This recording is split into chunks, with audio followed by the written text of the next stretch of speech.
사도들이 노임에 그 동료에게 가서 제사장들과 장로들의 말을 다 알리니 그들이 듣고 한마음으로 하나님께 소리를 높여 이르되 대주제여 천지와 바다와 그 가운데 만물을 지은 이시요 또 주의 종 우리 조상 다윗의 입을 통하여 성령으로 말씀하시기를 어찌하여 열방이 분노하며 족속들이 허사를 경영하였는고 세상의 군왕들이 나서며 관리들이 함께 모여 주와 그의 그리스도를 대적하도다 하신 이로소이다.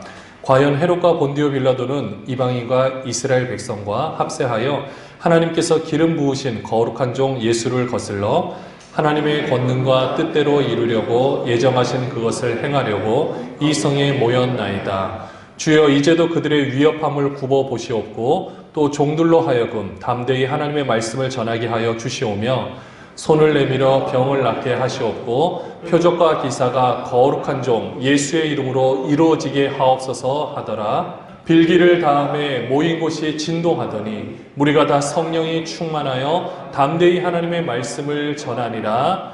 아멘.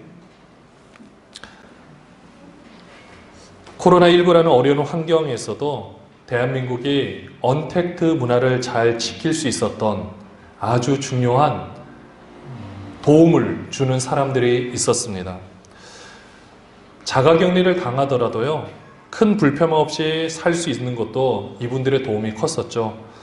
또 사재기를 하지 않아도 집 앞까지 배송을 해주기 때문에 우리나라에서는 그래도 이 어려운 상황을 잘 견딜 수가 있었습니다.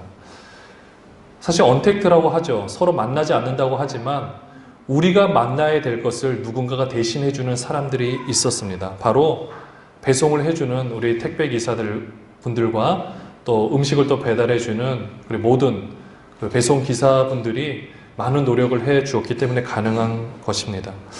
그런데 우리가 사실 코로나19가 잠깐 잠잠했다가 이 어떠라는 회사의 물류센터에서 확진자가 많이 나오는 바람에 저희가 또 이렇게 긴장을 하고 있는 상황인데요.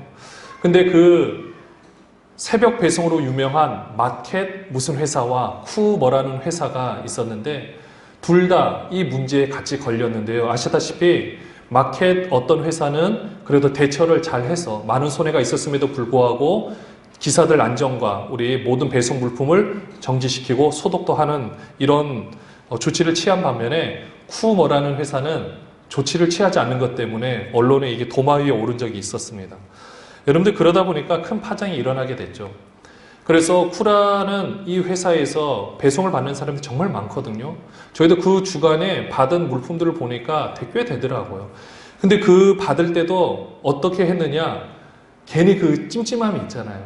그래서 집 안으로 들여오지도 않고 밖에서 소독해서 안에 물건만 빼가는, 그리고 박스는 한쪽 밖에 구석에 잘 이렇게 두었던 기억이 있는데 모든 사람들이 아마 그랬을 것 같습니다. 그래 뉴스에 보니까 이 여기에 속해 있는 직원들이 그래도 지금 날씨도 덥고 사실 힘든데 그것보다 힘든 것은 본인들을 벌레만도 못하게 자신들을 바라보고 본인들이 바이러스를 옮기는 숙주처럼 사람들이 대하니까 그게 그렇게 힘들다고 하더라고요. 여러분들 이게 회사 리더십의 잘못된 결정이 이 극과 극의 결과를 낳는 것을 보게 됩니다. 하루에 물품으로 배송되는 게 뭐 300만 개 정도 된다고 하는데 그 어마어마한 물품들이 여러분 거기서 받는 사람들의 입장도 한번 생각해 보시고 배송하는 사람의 입장도 생각해 보십시오. 얼마나 힘들고 어렵겠습니까? 이게 지금의 커다란 이슈가 되어버리고 말았던 거죠. 이 예수님 당시에도 그리고 오늘 말씀의 배경이 되는 당시에도 이러한 큰 이슈가 있었습니다. 바로 베드로와 요한이 나면서부터 걷지 못하는 사람을 회복시키는 일이었어요. 우리가 옛날에 찬양으로 고백하고 우리 지난주에도 말씀 나눴지만 은과 금은 내게 없거니와 내게 있는 것으로 내게 주노니 곧 나사렛 예수의 이름으로 일어나 걸으라. 그런 찬양도 있잖아요. 그는 뛰었네 걸었네 찬양했네. 그렇게 하면서 그가 딱 일어나서 막 찬양하는 그런 모습들, 이걸 많은 사람들이 보게 됐고 그 본 사람 중에 무려 5,000명이나 되는, 예루살렘으로 보면 거의 대부분의 사람들이 다 예수를 믿게 되는 놀라운 사건들이 일어나게 됐습니다. 그래서 그 지도층 인사들이 이렇게 둬서는 본인들의 기득권이 다 뺏기게 된 거예요. 그래서 그들이 회의를 열었습니다. 다 모였어요. 하루 만에 모든 사람들이 다 모였습니다. 모든 지도층 인사들, 대제사장의 문중들이 다 참여해서 이걸 어떻게 해야 되느냐라고 해가지고 그 베드로와 요한, 그 당사자를 데리고 오는 거예요. 근데 그들이 데리고 온 두 명과 병나은 사람이 옆에 있으니까 이들이 뭐라고 말은 하긴 하지만 베드로가 한마디를 하니까 이 사람도 아무 할 말이 없는 거예요. 힐난한 말이 없다라고 성경에서 기록을 하고 있습니다. 오늘 사도행전 4장 14절에 보시면 병나은 사람이 함께 있으니까 뭐라고 할 수가 없는 거예요.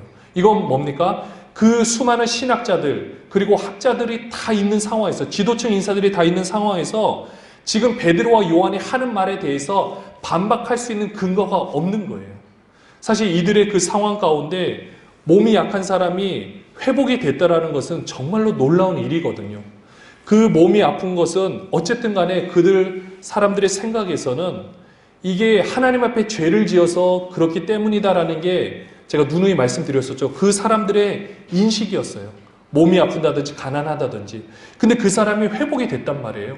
이것은 그들의 이론으로 본다면 하나님이 그를 어쨌든 간에 죄가 있었더라면, 그러니까 그가 하나님 앞에 범죄를 해서 하나님이 만약에 벌을 하셨다라고 가정했을 때 고쳐주셨다라면 무엇입니까?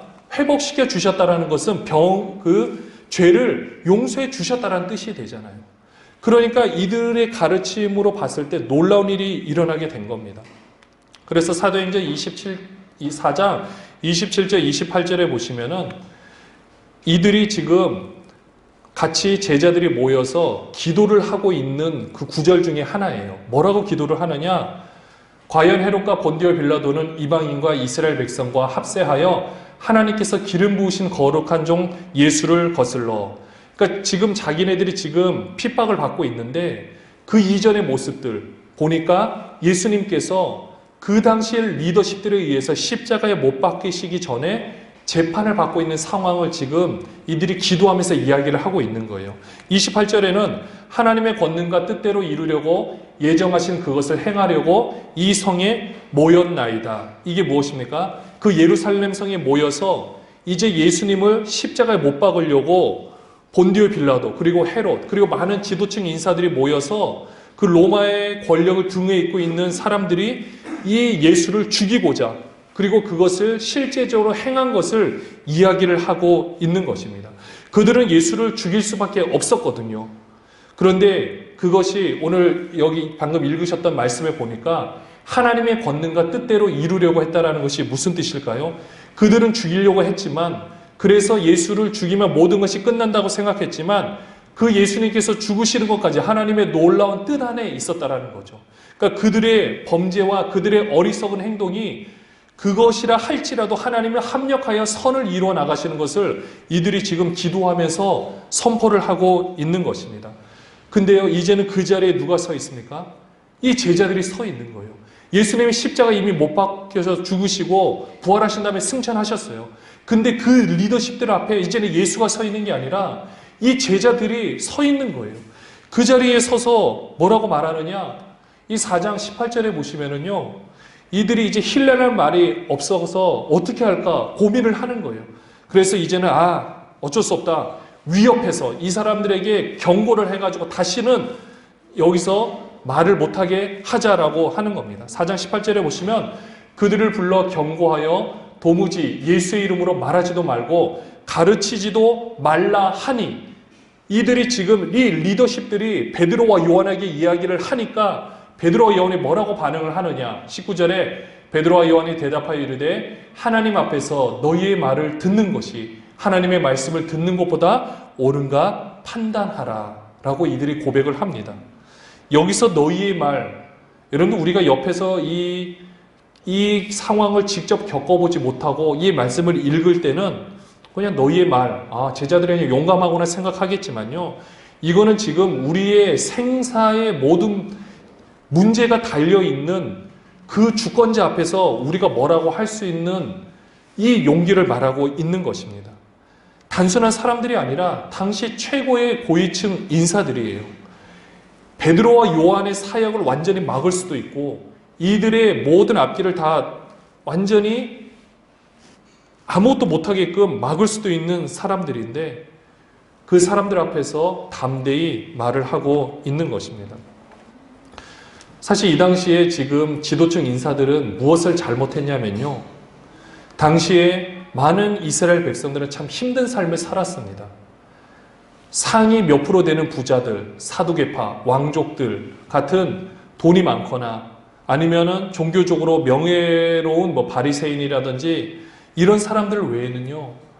사실은 너무나도 힘든 삶을 살아가고 있는 시대예요. 근데 이들이 제일 힘든 건 무엇이냐?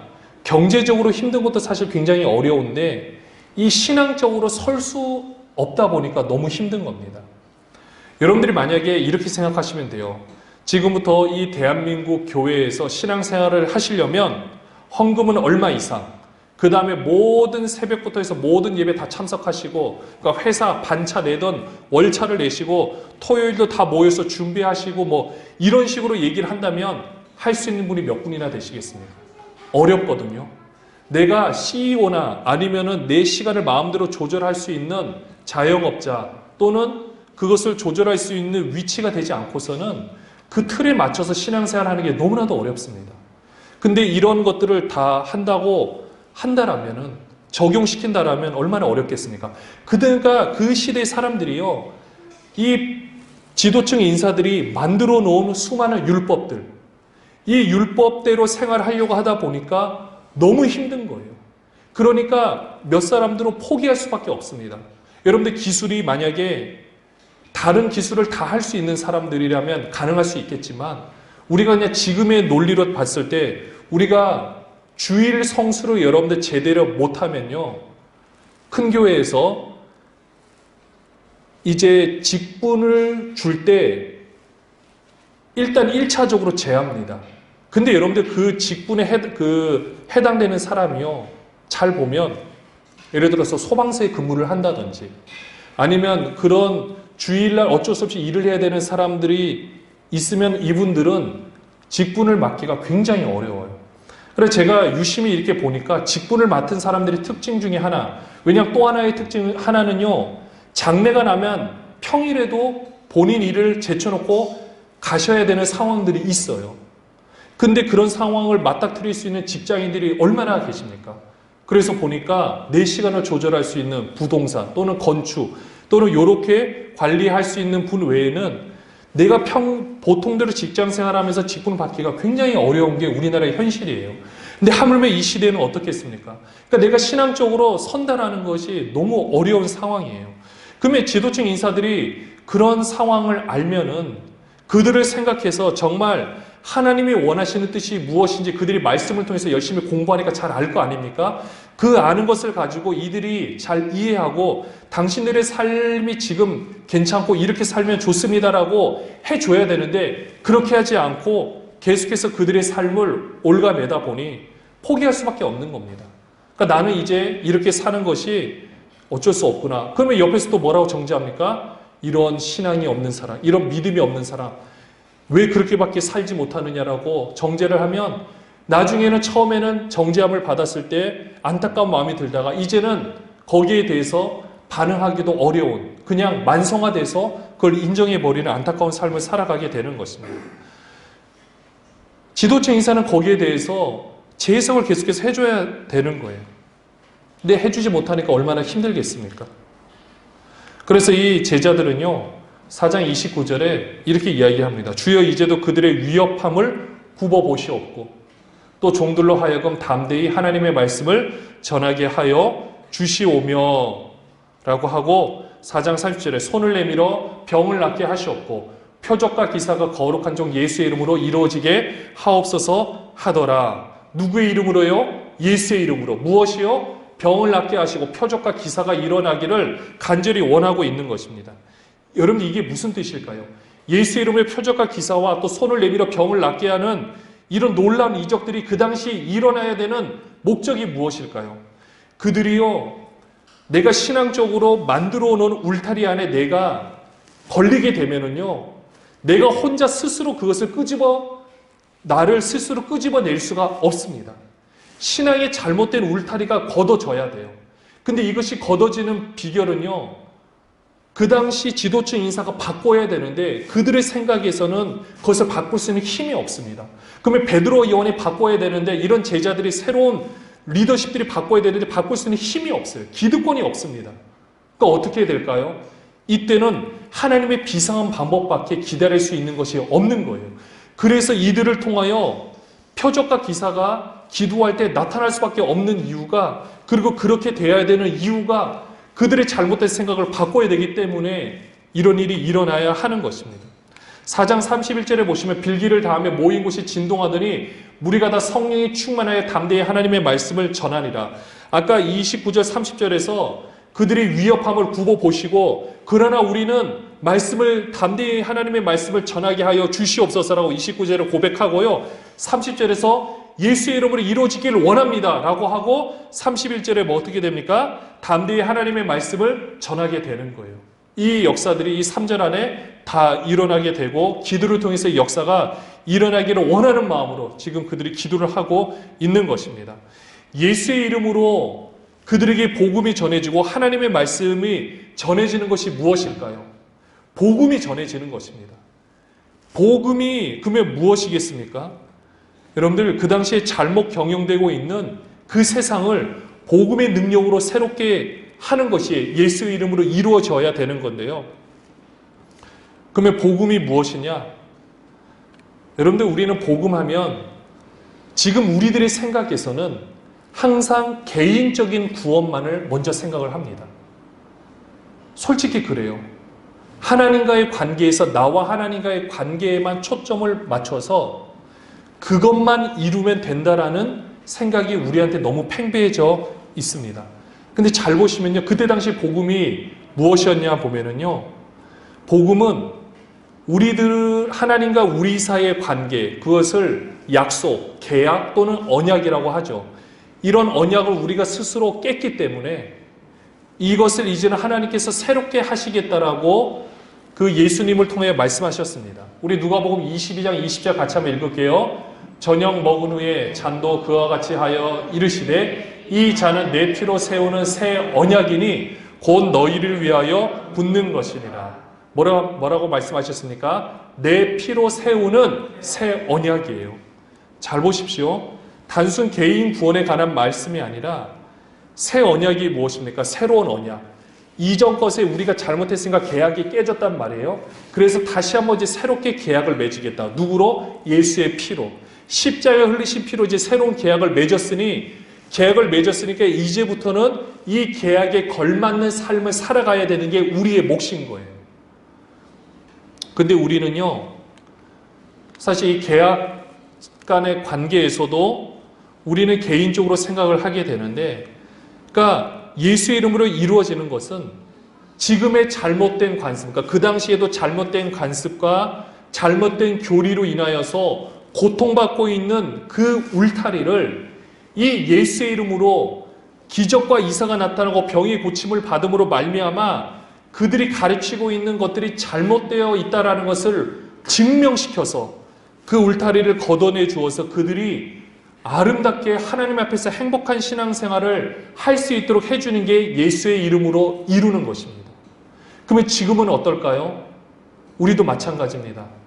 지금 우리 주위를 둘러싸고 있는 이 사단의 거짓말로 말미암아 우리를 둘러싸고 있는 이 세상의 어마어마한 힘과 만몬의 힘과 우리를 둘러싸고 있는 우리를 자꾸 올가매고 우리를 자꾸 죄의 구렁텅이로 빠뜨리고 아직 우리는 아무것도 아니라는 그런 생각을 집어넣어주는 우리 주위의 이 악한 영들을 가운데 있는 우리의 모습이 우리가 거기에 넘어가는 것이 아니라 지금도 기적과 이사와 병 낫는 역사들이 지금도 나타남으로 말미암아 우리가 하나님께서 우리를 버리시지 않고 지금도 우리와 함께 하시고 우리를 떠나서 그냥 가만히 계신 게 아니라 이 새 언약이 일어난 이후에 지금도 우리를 통하여 계속해서 이 사역들을 이루어가고 계시다는 것을 우리가 바라보는 것이 예수의 이름으로 이루는 것입니다.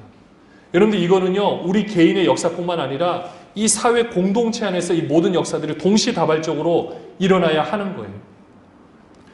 그게 가장 쉽게 볼 수 있는 게 지금의 교회 공동체입니다. 우리는 개인 구원으로만 머무르는 것이 아니라요.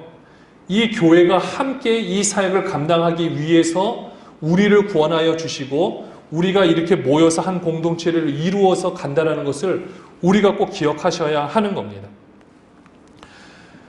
여러분들, 좀 전에 이렇게 이들이 기도함으로 말미암아 담대히 하나님의 말씀을 전함으로 말미암아 일어난 결과가 사도행전에 상세히 기록이 되어 있어요. 우리 32절부터인데요. 우리 32절부터 35절까지 한 목소리에 같이 읽겠습니다. 사도행전 4장 32절 35절. 믿는 무리가 한 마음과 한 뜻이 되어 모든 물건을 서로 통용하고 자기 재물을 조금이라도 자기 것이라 하는 이가 하나도 없더라. 사도들이 큰 권능으로 주 예수의 부활을 증언하니 무리가 큰 은혜를 받아 그 중에 가난한 사람이 없으니 이는 밭과 집 있는 자는 팔아 그 판 것의 값을 가져다가 사도들의 발 앞에 두매 그들이 각 사람의 필요를 따라 나누어 줌이라. 아멘. 놀라운 역사가 일어나지 않았습니까? 여러분들이 야고보에서도 말씀해주고 있지만 내가 믿음이 있다라고 한다라면요, 주위의 사람이 지금 배고파가지고 힘들어하면 너한테 네가 믿음의 하나님의 말씀대로 이제 네가 배불러질 것이다 이렇게 말하는 것이 아니라 내가 가지고 있는 것을 그 빵을 주면 되는 거예요. 행함으로 내가 하나님을 믿는 것을 보여주라는 겁니다. 지금 하나님의 말씀을 담대히 증거함으로 나타난 결과는요, 이 결과예요. 무리가 은혜를 받아서, 물론 지금하고 다른 시대예요.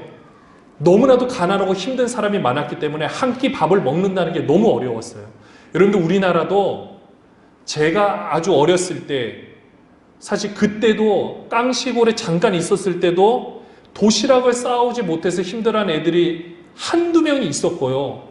그전에는 더 많았더라고 저도 이야기만 들어서 알고 있습니다. 한 끼를 여러분들 제대로 잘 먹는다는 게 얼마나 어려운 시절이 우리나라에 있었잖아요. 근데 이 시대는 말로 표현 못합니다. 도시락을 갖고 다닌다는 거, 그리고 나가서 아무 때나 밥을 막 사 먹을 수 있고 된다라는 거, 먹을거리가 풍부하지 않은 우리 옛날에도 그게 힘들었는데 이때는 어떻게 가능하겠습니까? 그러니까 가난하다는 것은 정말로 며칠을 굶어야 되는 힘든 상황이었던 거예요. 근데 이런 상황에서 이들이 한번 생각해 보십시오. 이제 예수를 믿게 되었어요. 은혜를 받았어요.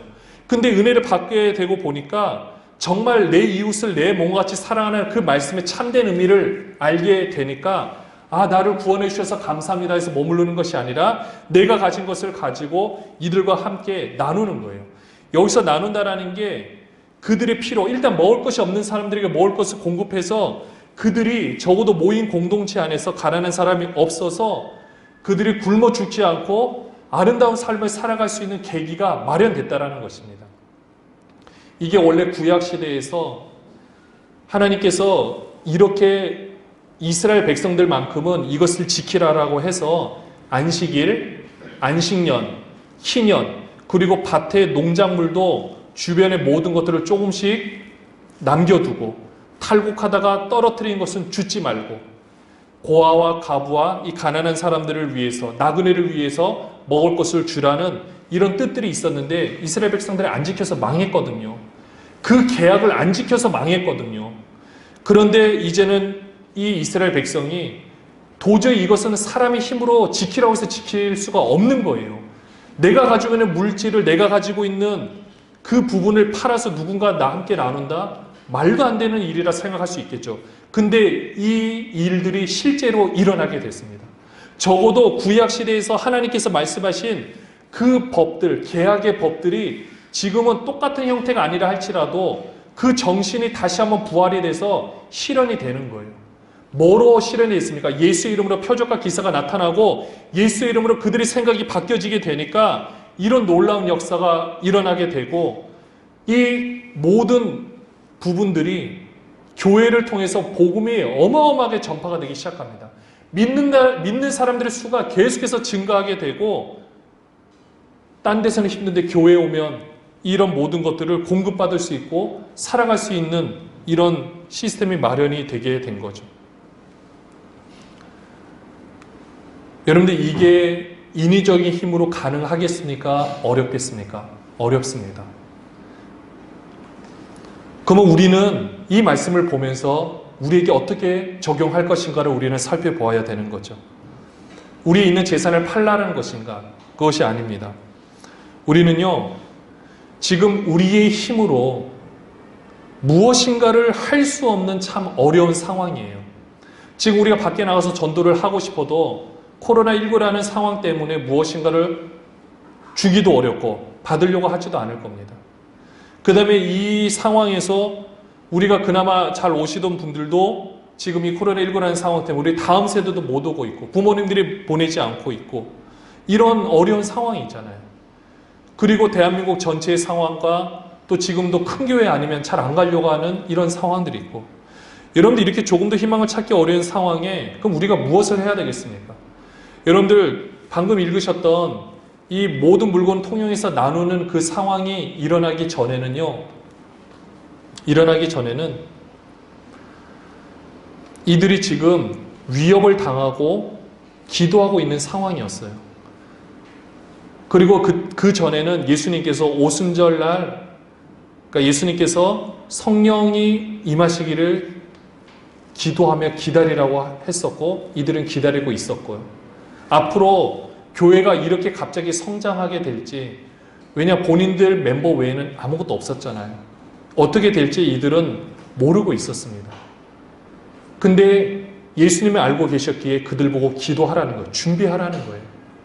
그래서 이 제자들이 기도를 했고 우리가 지난주에 말씀 나눴던 것처럼 오순절 성령 강림 사건 때 3,000명이 회개하면서 교회가 세워지게 되고 디아스포라 유대인을 통해서 복음이 전파가 되게끔 모든 것들이 기틀이 마련하게 되었고 제자들이 노력해서 됐습니까? 아닙니다. 제자는 이것을 준비한 것이 아닙니다. 그 다음에 이 사건 이후에 하나님께서 그 40년 된 병자 우리가 노래로 불렀던 그 사람을 하나님이 준비시키셔가지고 베드로와 요한을 통해서 그 이적이 나타나게 되자 예루살렘이 전체가 뒤바뀌어지게 되는 놀라운 역사가 일어나게 됐고 지금 이들이 기도함으로 말미암아 지금 교회들이 이렇게 일어나고 새로운 삶의 방향을 제시하는 공동체가 된 것입니다. 우리가 똑같이 지금 여러분의 재산을 팔아서 교회 내라는 뜻이 아닙니다. 우리 교회는요 적어도 보통 사람들이 살아가는 방식과는 다른 새로운 삶의 방식을 이제는 보여주어야 할 때가 바로 지금 이때라는 거예요. 근데 우리가 가진 물질도 많지 않고요. 또 우리가 가지고 있는 어떤 대단한 능력이 있는 거 아닙니다. 그러니까 우리 힘으로는 싸워서 이길 승산이 없어요. 계란으로 바위 치기 격도 되지 않습니다. 근데 우리가 할 수 있는 게 무엇입니까? 기도예요. 우리가 할 수 있는 건 기도입니다. 우리 힘으로 할 수 없으니까 우리는 이것을 하나님께서 이루어질 것을 바라면서 그리고 하나님께서 우리를 분명히 쓰실 것을 바라면서 우리가 기도하면서 준비하고 우리의 마음을 다잡는 작업을 우리는 해야 한다는 거죠. 여러분은 한 사람 한 사람이 어떻게 하나님 앞에서 쓰임받을지를 아무도 모른다는 것입니다.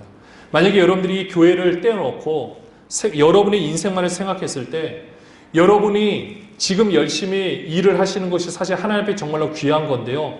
그것만 여러분들이 평생 하다가 여러분들의 삶이 언젠가 끝마쳐질 때 그렇게만 살아가신다면 여러분 행복하시겠습니까? 여러분들이 지금 직장에서 많은 연봉을 받던 또는 좋은 위치에 있던 안정이 보장됐던 어떤 상황이든 간에 지금 우리를 통해서 인생의 목적을 우리가 이룰 것을 딱 다 떼놓고 지금 내가 경제 생활만을 바라본다면 그걸로 여러분들의 삶이 정말 행복하다고 할 수 있겠습니까? 여러분의 삶이 다한 그때 뒤를 돌아보시면서 나는 이렇게 잘 살았구나라고 말씀하실 수 있겠습니까? 할 수 있죠. 그러나 조금은 아쉬운 부분이 분명히 있을 겁니다. 그래서 지금은 우리가 희망을 노래한다는 게 참 어려운 상황이지만 지금도 하나님께서 어떻게 우리를 통해 쓰실지는 아무도 모르기에 우리가 기도하면서 준비를 해야 한다는 거죠. 그래서 잘못 경영되고 있는 이 세상의 고난들과 이 모든 지도층 우리 교회 지도층 인사들과 모든 사람들이 지금 잘못 경영되어서 지금 안타깝게 모든 사람들이 신음하고 있는 이 세상을 복음의 능력으로 새롭게 변화되는데 우리 교회가 이제는 쓰임을 받아야 되지 않겠냐라는 거죠. 이제까지는 모든 복음의 역사가 개인으로만 국한이 되었다면 이제는 개인을 뛰어넘어서 내가 구원받았다면요. 내가 정말 하나님 앞에서 구원함을 받았다는 인식이 있는 분이라면 내 주위에 있는 사람을 그냥 둘 수가 없습니다. 그들이 어떻게 되든 나와는 상관없고 나만 구원을 받았다? 여러분들 이거는요 말 자체가 되지 않는 겁니다. 그리고 우리 교회는 이렇게 은혜를 받았으니까 남의 교회는 어떻게 가든지 상관없다.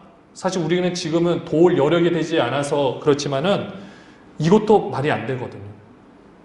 우리가 이제는 하나님 앞에서 이 모든 목적을 이루기 위해서 우리를 지금 택하셔서 지금 준비해 나가고 있고, 하나님께서 그 당시에 오순절 성령 강림 사건, 베드로와 요한을 통해서 40여 세 된 그 남에서 걷지 못하는 사람을 일으키셔서 놀라운 역사를 일으키신 것처럼 지금 우리를 통해서도 분명히 그렇게 하실 거라는 사실입니다.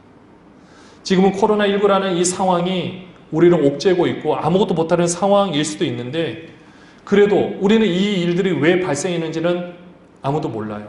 그리고 감히 이것 때문에 뭔가 어떻게 됐다라고 사실 말할 수 없습니다. 왜냐, 그것 때문에 고통받고 지금도 생사의 기로에 걸린 사람이 너무 많거든요. 근데 어차피 지금 일어난 일이라면 우리는 이 일을 바라보면서 조심스럽게 생각해 볼 수 있는 것은, 지금 우리에게도 이제는 하나님께서 또 새로운 기회를 주셨다라고 보시면 되는 겁니다. 우리가 이 상황이 아니었더라면 지금 이렇게 온라인과 우리가 함께 이 교회의 모습과 예배라는 상황에 대해서 다시 생각해 볼 수 있는 기회가 없었어요. 여러분들 지금 아직도 큰 교회들은 제가 그냥 전화도 해보고 이렇게 파악을 해보면 사실 이전의 숫자가 지금 바로 회복되는 데는 너무나도 어려운 길을 겪고 있습니다. 그래서 그 교회들이 원래대로 예상 계획을 세우고 준비했던 것들이 그들을 이루어가기에는 사실 저희보다 더 어려운 상황들에 처해 있는 교회들이 너무 많고 힘들어해요. 그럼 이것들이 한 번에 회복되느냐? 그것도 아닌 거잖아요. 모르는 거잖아요. 근데 지금 우리는요, 어쩌면 이 모든 상황에 대해서 발빠르게 대처하면서 먼저는 여러분들이 예배의 의미, 새벽기도 한 번도 저도 사실 이게 안 하고 적이 없었는데, 이런 상황에서 정말 예배가 뭐고 내 예배 삶이 무엇인지, 그리고 안식이 무엇인지 종합적으로 진짜 다 생각해 볼 수 있는 계기가 되고 있거든요. 이걸 통해서 우리 성도님들도 진짜 힘겹게 이제까지는 달려왔다라면 이제는 새로운 모습으로 한번 생각해 볼 수 있겠구나. 내 인생의 모습에 대해서 하나님께 한번 생각해 볼 수 있겠구나. 우리가 이것을 바라볼 수 있는 좋은 기회가 바로 지금 이때라는 것입니다. 그래서 이때를 보면서 이제 앞으로 우리가 무엇을 감당해야 될지, 하나님께서 우리를 어떻게 일으키실지를 우리가 또 바라보면서 우리들이 이 시간을 기도하면서 잘 준비할 수 있다라면 하나님께서 더 놀랍게 우리를 인도하실 뿐만 아니라 우리를 통하여 더 많은 계획을 펼쳐 나가실 줄로 믿습니다. 사랑하는 여러분들, 예수의 이름으로 이루어지게 하옵소서. 하나님의 나라가 이루어지는 것입니다. 우리들이 생각할 수 없었던 이 비상한 방법과 비상한 역사로 우리들의 잘못된 이 생각과 신앙적인 모든 요소들이 아름답게 변화가 되어서 하나님 앞에서 우리 개인의 구원뿐만 아니라 공동체를 논하고, 나만 괜찮은 것이 아니라 우리 공동체와 우리 나라와 우리 민족을 함께 논할 수 있는, 그리고 그들을 위해서 기도할 수 있는 저 여러분이 되셔서 예수 이름으로 모든 것이 이루어질 것을 바라보며 나가는 우리 모든 분들 되시기를 주님의 이름으로 축원합니다.